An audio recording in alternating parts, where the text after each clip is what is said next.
नमस्कार, मैं कृष्णकांत राय, आप लोगों को गुरु टारगेट में स्वागत है। आज मैं भारतीय इतिहास का एक महत्वपूर्ण चैप्टर मराठा साम्राज्य लेकर आया हूँ, जो कि प्रत्येक एग्जाम की दृष्टि से काफ़ी महत्वपूर्ण है। वह रेलवे, बैंक, एसएससी या विभिन्न प्रकार के पीसीसी के एग्ज़ाम में पूछे जाते हैं ये प्रश्न। तो देखते हैं यह मराठा साम्राज्य जो किस क्षेत्र में उद्भव हुआ और इसका विकास किस तरह होता है।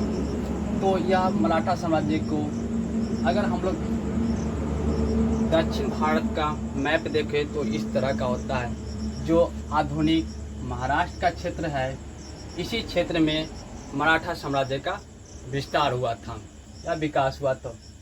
तो मराठा साम्राज्य के संस्थापक शिवाजी थे, जिनका जन्म 6 अप्रैल 1627 ईस्वी में हुआ था। ये 1627 से 1680 ईस्वी तक इनका कार्यकाल था। इनके पिता शाहजी भोसले थे, माता जीजाबाई, पत्नी शाहीबाई थी, जिनका विवाह 1640 ईस्वी में हुआ था। शिवाजी के राजनीतिक गुरु या संरक्षक दादाजी कोंडदेव थे। तो शिवाजी के राजनीतिक गुरु या संरक्षक के रूप में किन्हीं को जाना जाता है, तो वो है दादाजी कोंडदेव। या एक है आध्यात्मिक गुरु या धार्मिक गुरु, जो रामदास है। तो इनकी राजधानी रायगढ़ थी। शिवाजी के द्वारा चलाया गया पहला अभियान बीजापुर के शासक आदिल शाह के विरुद्ध 1643 में हुआ था।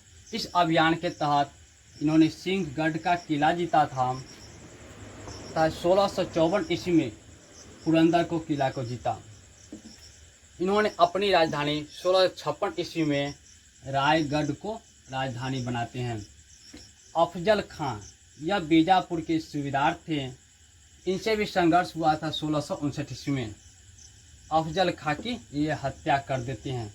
तो कहा जाता है इनके बारे में, अफजल खां एक काफ़ी एक धूर्त व्यक्ति थे। यह व्यक्ति जो शिवाजी को एक जगह पे मिलने के लिए बुलाते हैं, किंतु यह एक धूर्त व्यक्ति होने के कारण ये जो है इनके मन को काफ़ी जो है छल कपट की भावना रहती है और इनकी मानसा को शिवाजी अच्छी तरह भांप लेते हैं। इसलिए इन्होंने अपने शरीर में स्टील का कवच पहने हुए रहते हैं।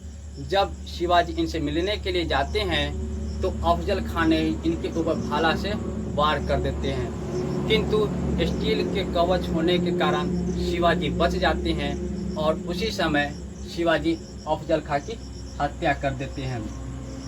उसके बाद इनका संघर्ष शाइस्ता खां से हुआ, जो औरंगजेब का मामा था। इससे संघर्ष 1663 ईस्वी में हुआ था, जिसमें शाइस्ता खां पराजित हुआ। तो शाइस्ता खां को औरंगजेब ने शिवाजी से संघर्ष करने के लिए 1663 ईस्वी में भेजते हैं, जिसमें शाइस्ता खां पराजित हुआ। सूरत की प्रथम लूट, शिवाजी के द्वारा सूरत की प्रथम लूट 1664 ईस्वी में हुआ था। यह सूरत की प्रथम लूट, यह जो सूरत जो थी मुग़ल की बहुत बड़ा व्यापारिक फैक्ट्री था, जहाँ पे मुग़लों का व्यापार हुआ करता था। तो शिवाजी ने 1664 ईस्वी में इस फैक्ट्री को लूट लिए थे और यहाँ से काफ़ी अधिक मात्रा में धन प्राप्त किए थे। अब एक पुरंदर की संधि 22 जून 1665 ईस्वी को कछवाहा राजा जय सिंह तथा शिवाजी के बीच हुआ था। तो ये पुरंदर की संधि 22 जून 1665 ईस्वी को कछवाहा राजा जय सिंह के बीच हुआ था। इस संधि में शिवाजी के जीते हुए 35 किलो में से 22 किले कछवाहा राजा जय सिंह को देना पड़ता है। अब ये औरंगजेब के द्वारा मई 1666 ईस्वी में बंदी बनाए गए, जहाँ से वे 16 अगस्त 1666 ईस्वी को भाग निकलते हैं। तो औरंगजेब द्वारा शिवाजी को मई 1666 ईस्वी में बंदी बना लिया जाता है और वहाँ से वो जो है 16 अगस्त 1666 ईस्वी को भाग निकलते हैं। तो बंदी बनाने का यह मुख्य कारण थे। जब शिवाजी औरंगजेब के दरबार में जाते हैं तो उनको एक राजा जैसे व्यवहार नहीं करते हैं। इस कारण से शिवाजी क्रोधित हो जाते हैं। इसलिए औरंगजेब जो है उन्हें बंदी बनाकर जयपुर के महल में डाल देते हैं, जहां से वे 16 अगस्त 1666 ईस्वी को अपने जन्म दिवस के शुभ अवसर पे मिठाइयों की टोकरी में बैठ के भाग निकलते हैं। भागने के बाद वह पुनः उसी साम्राज्य में पहुंच जाते हैं जहां इनका साम्राज्य था और पुनः अपने शासन करना शुरू कर देते हैं। अब सूरत की दूसरी लूट 1670 ईस्वी में। तो सूरत की दूसरी लूट वही सूरत जिनको इन्होंने 1664 ईस्वी में लूटे थे। तो यह वही मुगलों का व्यापारिक केंद्र था जिसको इन्होंने 1670 ईस्वी में लूटे। अब इस बार भी इन्होंने काफ़ी अधिक मात्रा में धन इकट्ठा किए। अब शिवाजी की राज्याभिषेक 5 जून 1674 ईस्वी में गंगा भट्ट के नेतृत्व में किया गया था। तो शिवाजी अभी तक तो शासन किए परंतु अपना राज्याभिषेक नहीं करवाए थे। तो 5 जून 1674 ईस्वी को शिवाजी ने अपनी राज्याभिषेक कराए। ये गंगा भट्ट यह वाराणसी के काफ़ी अधिक प्रकांड विद्वान थे, जिनके नेतृत्व में इनका राज्याभिषेक किया गया था।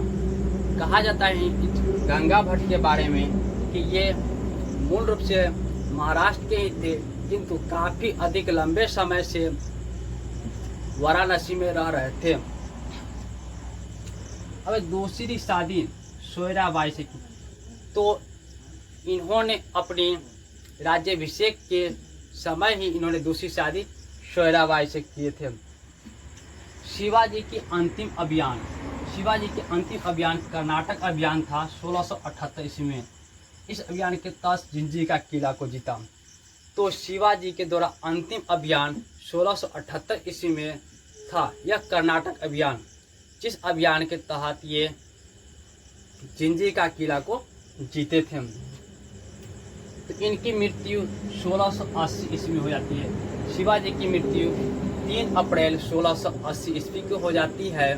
तो इनके मृत्यु का कारण यह बताया जाता है कि जब इनके सबसे प्यारा पुत्र संभाजी विद्रोही होकर भाग जाते हैं, तो जिस कारण शिवाजी काफ़ी अधिक दुखित होते हैं और दुखित होने के कारण इनकी मृत्यु हो जाती है।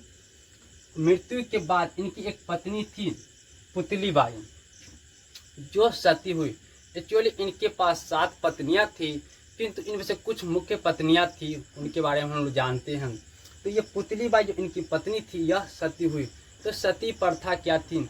यदि किसी का पति का देहांत हो जाता था तो उनके साथ उनके पत्नी को उसके चिता पर सुला दिया जाता था, या तो उसकी पत्नी इच्छानुसार सो जाए या उनको जबरदस्ती चिता पर सुला दिया जाता था और पति के साथ जला दिया जाता था। यही प्रथा को सती प्रथा कहा जाता था। अब हम लोग देखते हैं शिवाजी की प्रशासनिक व्यवस्था किस तरह था। तो इनकी प्रशासनिक व्यवस्था जो था हिंदुओं पे आधारित शासन व्यवस्था थी। जिस समय अपने भारत के क्षेत्रों में अधिकतर राज्य में इस्लामिक आधारित शासन व्यवस्था थी, जहाँ पे शिवाजी ने अपनी शासन व्यवस्था जो बनाया वो हिंदुओं पर आधारित शासन व्यवस्था था। अब इनके जो कुछ मंत्री थे अष्ट प्रधानमंत्री परिषद, तो यह काफ़ी अधिक एग्जाम में पूछा गया था। अष्ट मंत्री परिषद किनसे संबंधित है? तो यह शिवाजी से संबंधित है, जिसमें से प्रथम सबसे पेशवा का पद तो सबसे प्रमुख पद हुआ करता था। अष्ट प्रधानमंत्री परिषद में सबसे प्रमुख पद जो था वह पेशवा का पद था। दूसरा जो था शरी-ए-नौबत यानी सेनापति, शरी-ए-नौबत सेनापति। तो सेना का जो निरीक्षण करते या मुख्य सेना होते हैं उसको हम लोग सेनापति कहते हैं। देखिए, अमात्य यह राजस्व मंत्री थे। यानी जितने भी पैसे से संबंधित जो कार्य थे यह अमात्य के अधीन किया जाता था। अब वकायनविश, यह वकायनविश क्या थे? तो सूचना विभाग का जो गुप्तचर हुआ करता था उनको वकायनविश कहा जाता था। सुमंत, ये जो था सुमंत विदेश मंत्री थे, जो अभी भी विदेश मंत्री हुआ करते थे। ठीक इसी प्रकार का पद जो उस समय भी हुआ करता था जिसको सुमंत कहा जाता था। चिटनीस, अब यहाँ पे चिटनीस कहने से यह तात्पर्य होता है कि चिट्ठी की कार्य किया जाता था। तो यह पत्राचार विभाग का जो प्रमुख हुआ करता था उनको चिटनीस कहा जाता था। पंडित राव, पंडित राव का यह कार्य था कि धार्मिक कार्यों का मुख्य सलाहकार था। पंडित राव जो पद था वह धार्मिक कार्यों से संबंधित था और धार्मिक कार्यों का जो मुख्य सलाहकार हुआ करता था उनको पंडित राव कहा जाता था। न्यायाधीश, तो न्याय से जो संबंधित जो विभाग था वह न्यायाधीश के अंतर्गत आता था। परंतु न्याय का जो सबसे प्रमुख पद हुआ करता था वह शिवाजी के पास खुद हुआ करता था, जिसको हम लोग सम्राट या राजा के नाम से जानते हैं। अब है इनके शिवाजी की सेना। तो शिवाजी की जो सेना थी वो 3 भागों में विभक्त थी। प्रथम था वह पागा सेना। तो पागा सेना क्या थी? जो अस्थाई घुड़सवार सैनिक हुआ करता था उनको हम लोग अस्थाई घुड़सवार सैनिक को पागा सेना कहा जाता था। दूसरा था शिलादार सेना। शिलादार सेना क्या थी? यह अस्थाई घुड़सवार सैनिक था। तो अस्थाई घुड़सवार सैनिक क्या था? तो जब राजा युद्ध करने के लिए जाते थे तो युद्ध के समय जो था उसी क्षेत्र में से कुछ सैनिक जो थे उनको जो है युद्ध के लिए लेकर जाते थे। जब युद्ध समाप्त हो जाता था तो उनको पुनः छोड़ दिया जाता था और वह व्यक्ति जो पहले से जिस कार्य में लगे हुए थे वह कार्य फिर अपना करने लगते थे। इनको शिलादार सेना या अस्थाई घुड़सवार सैनिक कहा गया। अब यह पैदल सेना, तीसरा जो है पैदल सेना। तो जो पैदल सैनिक हुआ करता था उसको पैदल सेना कहा जाता था। अब शिवाजी के द्वारा लगाए गए 2 मुख्य कर थे। शिवाजी के द्वारा लगाए गए 2 मुख्य कर वो थे, एक था चौथ, दूसरा था सरदेशमुखी। तो चौथ क्या होता था? तो 1/4 भाग। तो 1/4 भाग असुला जाता था उसको हम लोग चौथ कहते थे। तो चौथ किस भागों में से असुला जाता था? तो वह भाग जिस पर शिवाजी का पूर्ण नियंत्रण नहीं था। तो चौथ उस भाग पर शिवाजी असूलते थे जिस पर उनका पूर्ण नियंत्रण नहीं था। क्योंकि इसलिए असूलते थे तो उनको कहा जाता था कि हम आपके साम्राज्य पर आक्रमण नहीं करेंगे या आपके साम्राज्य को हम संरक्षण दे रहे हैं। इस अवधि में अगर हम चौथ प्रदान करते रहेंगे तो हम आपके साम्राज्य पर आक्रमण नहीं करेंगे। अगर चौथ देना बंद कर दीजिएगा तो आपके साम्राज्य पे आक्रमण कर देंगे। तो यही था एक चौथ। दूसरा था सरदेशमुखी।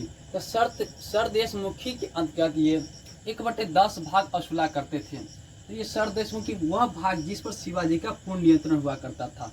तो सरदेशमुखी कर क्या था? जिस भाग पर शिवाजी का पूर्ण नियंत्रण हुआ करता था वो वहाँ से ये सरदेशमुखी कर या 1/10 भाग असूला करते थे। अब है ये भूमि की माप संबंधी भी कुछ सुधार किए थे। तो भूमि माप के लिए शिवाजी ने भूमि माप के लिए काठी एवं मानक छड़ी का प्रयोग किया। तो भूमि माप के लिए काठी और या मानक छड़ी का प्रयोग शिवाजी के द्वारा किया गया था। अब भूमि से जो उपज होता था उनसे भी कुछ लगान लेते थे। तो लगान के रूप में शिवाजी कुल उपज का 33% भाग लेते थे। तो शिवाजी के द्वारा लगान के रूप में कुल उपज का 33% भाग ले लिया करते थे। एक व्यक्ति थे स्मिथ, जिन्होंने शिवाजी को डाकुओं की संज्ञा दी, क्योंकि शिवाजी का युद्ध नीति जो था वह गुरिल्ला युद्ध नीति था। तो गुरिल्ला युद्ध नीति क्या हुआ करता था? तो इनकी सेना जो थे पहाड़ों में छुपा हुआ करते थे और जो ही इनके दुश्मन जब सामने आते थे तो पहाड़ों की आड़ से निकल के उनके ऊपर आक्रमण कर देते थे और फिर उनको मारने के बाद फिर पहाड़ के अंदर छुप जाते थे। इसलिए यह स्मिथ ने शिवाजी को डाकुओं की संज्ञा दिए थे। अब ये मराठा साम्राज्य, तो मराठा साम्राज्य का एक दरबारी भाषा मराठी था। तो एक बार आते हैं, फिर से हम लोग रिकॉल कर लेते हैं। तो यहाँ पर देखते हैं शिवाजी जो थे वह मराठा साम्राज्य के संस्थापक था, जिनका कार्यकाल 1627 ईस्वी से 1680 ईस्वी तक था। और शिवाजी का जन्म 6 अप्रैल 1627 ईस्वी के हुआ था। इनके पिता शाहजी भोसले, माता जीजाबाई थी, पत्नी साईबाई थी, जिनका विवाह 1640 ईस्वी में हुआ था। राजनीतिक गुरु या संरक्षक दादाजी कोंडदेव, आध्यात्मिक गुरु या धार्मिक गुरु गुरु रामदास थे। इनकी जो राजधानी थी या रायगढ़ थी। इनके तो पहला अभियान चलाया गया, पहला अभियान जो था बीजापुर के शासक आदिल शाह के विरुद्ध 1643 ईस्वी में हुआ था, जिसमें से इन्होंने सिंहगढ़ का किला को जीते थे। 1654 ईस्वी में पुरंदर के किला को जीते। 1656 ईस्वी में रायगढ़ को अपनी राजधानी बनाते हैं। और एक अफजल खां से 1659 ईस्वी में संघर्ष होता है, जिसमें अफजल खां की ये हत्या कर देते हैं। और शाइस्ता खां जो औरंगजेब के मामा थे, इनके साथ भी 1663 ईस्वी में संघर्ष होता है और शाइस्ता खां को भी पराजित का सामना करना पड़ा। सूरत की प्रथम लूट 1664 ईस्वी में, पुरंदर की संधि 22 जून 1665 ईस्वी को हुआ था, जिसमें कछवाहा राजा जयसिंह और शिवाजी के बीच हुआ था। औरंगजेब के द्वारा मई 1686 ईस्वी में बंदी बनाया जाता है और 16 अगस्त 1600 ईस्वी को वहाँ से भाग निकलते हैं। अब सूरत की दूसरी लूट 1670 ईस्वी में हुआ था।